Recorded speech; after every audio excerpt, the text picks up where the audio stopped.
పండగైనా సంబరమైనా మీ ప్రతి సెలబ్రేషన్కి only choice Vega jewellers. Exclusive bridal jewellery offers. Shop now.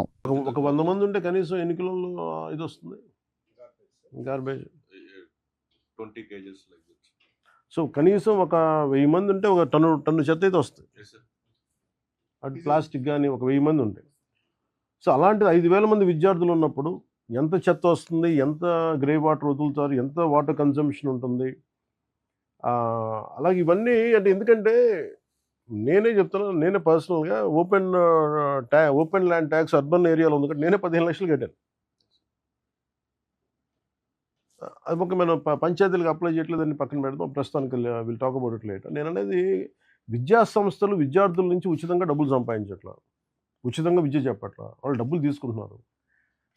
దానికి వాళ్ళు ఖచ్చితంగా రైట్ ట్యాక్స్ పే చేసే విధంగా మీరు చర్యలు ఏం తీసుకుంటారు చెప్పండి నాకు.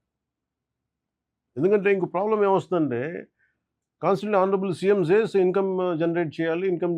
వీఆర్ ఫ్రీబీస్ ఇస్తున్నాం, అందరికీ ఉచితంగా సిలిండర్లు ఇస్తున్నాం, ఉచితంగా బస్సులు ఇస్తున్నాం.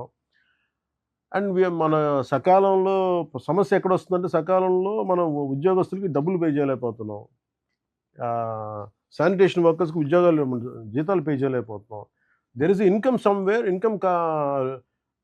దాన్ని మనం వచ్చిన ఇన్కమ్ని వాళ్ళు పంచుకోవట్లేదు. And they're using the services. And somewhere I think we have to make them accountable and responsible. That's all. That's the purpose of this meeting. And then ఒకటి మీరు కంప్లీట్గా రీఅసెస్మెంట్ చేయండి మ్యామ్.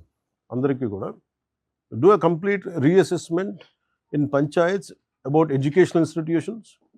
విద్యాలయాలు కావచ్చు సార్, పరిశ్రమలు కావచ్చు.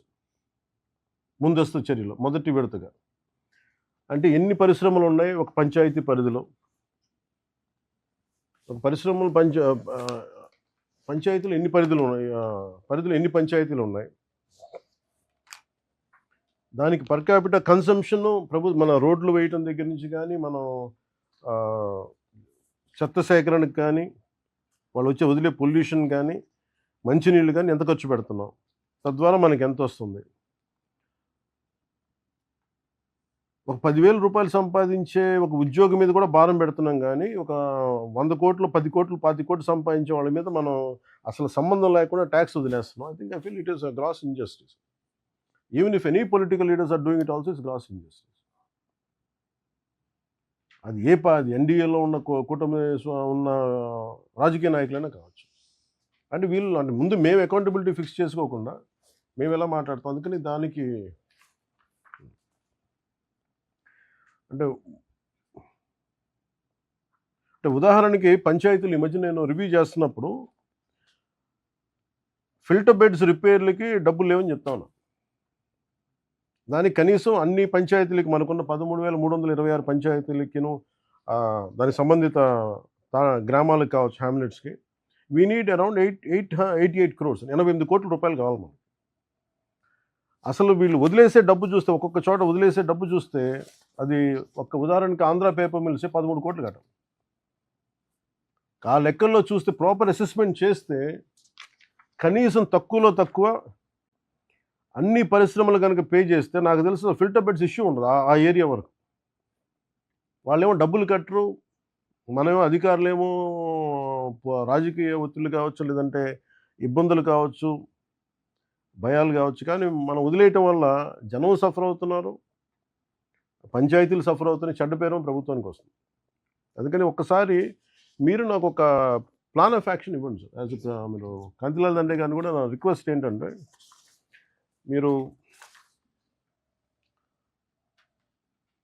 ఇప్పటికీ అంటే చాలా వేగ్, ఇట్స్ నాట్ రైట్, అంటే నాట్ ఒక రైట్ ఫిగర్ కూడా కాదు, ఒక అందాజు ఒక పెండింగ్ డ్యూస్ పరిశ్రమల నుంచే. నాకున్న ఈ రిపోర్ట్ కూడా నాకు రైట్ కాదు, ఇది అండర్ అసెస్డ్ కింద ఈ పరిశ్రమల నుంచి 115.57 కోట్లు రావాలి.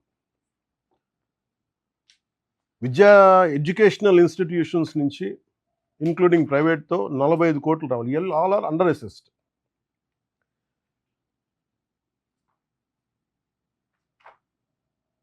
వీటి దగ్గర నుంచి కనీసం వీళ్ళిద్దరి దగ్గర నుంచే కనీసం మీకు 160-170 కోట్లు చాలా పూర్లీ అసెస్డ్ ఉంటేనే దాంట్లో సగం డబ్బు ఖర్చు పెట్టినా ప్రతి పంచాయతీలో ఫిల్టర్ బెడ్స్కి, రిపేర్స్కి, మెయింటెనెన్స్కి వచ్చేస్తాయి. లేని డబ్బుని సృష్టించలేము. ఉన్నవాళ్ళు డబ్బులు సంపాదిస్తున్నారు. ఐ థింక్ ట్యాక్సులు కట్టట్లేదు వీళ్ళు. నిజంగా కష్టపడే ప్రతి ఉద్యోగి, ప్రతి పారిశ్రామికవేత్త, నిజంగా సిన్సియర్గా ఉండే పారిశ్రామికవేత్తలు కానీ, ఎంటర్ప్రీనియర్స్ కానీ ట్యాక్సులు కడతా ఉన్నారు. ఈ వాట్ ఎవర్ వాళ్ళ నేపథ్యం ఏంటో తెలియదు కానీ వాళ్ళు ట్యాక్సులు కట్టకుండా స్టేట్ తాలూకు శక్తి క్రిప్పులు అయిపోతుంది, ఆర్థిక శక్తి.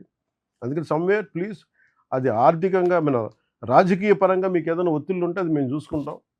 ప్రత్యేకించి మేము మీకు మాట ఇస్తున్నాను. మీరు యూ డూ రీఅసెస్మెంట్. మీరు వన్ డే మీరు వాటర్ ఆడిట్ ఎలా చేశారో, మీరు ఏమంటారు ఫస్ట్ డే చేసినప్పుడు నాలా ఆడిట్, పల్స్ సర్వే ఎలా చేశారో, don't do it in one day, do it dry for 3-4 days. ఇంకా మళ్ళీ మీరు రేపొద్దున మిస్ అవ్వద్దు అనే పదం లేకుండా చూడండి. అంటే ఎంత పొటెన్షియాలిటీ ఉంది అంటే పంచాయతీల దగ్గర నుంచి విత్ రైట్గా రికవర్ చేస్తే 5,496 కోట్ల రూపాయలు. This is a possible potential which could come in to state Exchequer. దీన్ని నిజంగా కనుక వస్తే శానిటైజేషన్ రిక్వైర్మెంట్లు కావచ్చు, ఫిల్టర్ బెడ్లు కావచ్చు, ఉద్యోగులకి జీతభత్యాల పెంపకాలు కావచ్చు, వీధి లైట్లు కావచ్చు, ఇంకెంతసేపు మనం కూర్చోబెట్టి నిజంగా 5,496 కోట్ల రూపాయలు పొటెన్షియాలిటీ ఉంది మన ఆంధ్రప్రదేశ్ పంచాయతీలకి యాజ్ ఆన్ నౌ. ఇది కూడా అసలు రీఅసెస్మెంట్తో చేయగలిగితే. అందుకని ప్రతి ఒక్కరు దీన్ని ఎవరన్నా పారిశ్రామికవేత్తలు కావచ్చు, విద్యా సంస్థలు కావచ్చు, దానికి నడిపే పెద్ద వ్యక్తులు ఎవరైనా కావచ్చు, అది రేపొద్దున గౌరవ ముఖ్యమంత్రి గారి దృష్టికి తీసుకొచ్చినా, రేపొద్దున క్యాబినెట్లో మాట్లాడినా అది మా నిర్ణయం మేము తీసుకుంటాం. కానీ వీళ్ళెవరు ట్యాక్సులు కట్టట్లేదు అనేది పబ్లిక్ అయితే తెలియాలి. ఒకవైపు పబ్లిక్నేమో వేధిస్తున్నాం, మీరు ట్యాక్సులు కట్టాలి, ట్రాఫిక్లు వెళ్తుంటే చలాన్లు కట్టాలి ఇచ్చేస్తున్నాం. కానీ ఇంత డబ్బులు సంపాదిస్తా కనీసం వీళ్ళు ట్యాక్సులు కట్టకపోవడం అనేది చాలా చాలా దురదృష్టకరం. As a government, as a responsible officials, I request you all through Principal Secretary garu, through Kantilal Dandeji, please you take the needful action, sir. Make sure everyone is accountable. Whether how much they pay, they do not pay, that will what are the further consequences, we'll take it forward. That should be the objective of this sabha. If anyone would like to add, any more than Any other DP